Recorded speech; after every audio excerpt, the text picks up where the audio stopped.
Hi guys, good morning. Welcome to my vlog. Ayan guys, magandang umaga po sa kaganda-gandang araw po ngayon guys. It is a Thursday morning. Ayan guys, magandang umaga po. Thursday morning. Ayan po guys. So, ngayong umaga guys, ipaprank ko yung mga sama ko kasi tulog pa sila guys dahil sa puyat sila sa ML nila. Ayan po yung view guys. Papasok po tayo guys. Ayan po yung rooms namin guys. Napakagulo kasi nga. Ayan. So ayan po ang mga kasama ko, tulog pa po. Ayan. Ayan po sila. Ayan.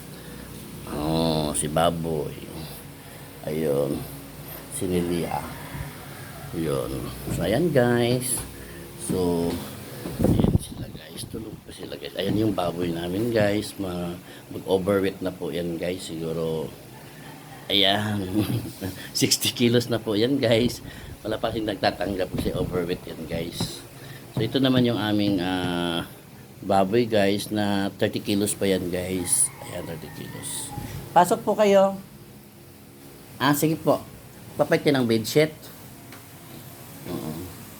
Ayan guys, tulog na tulog yan guys pero gising ang kaluluwa yan guys. Ito naman yung isa guys, overweight yan guys. Huwag kayong kumain ng taba niya kasi tayo yung tiyan niya guys. Ayan. Oh, ayan.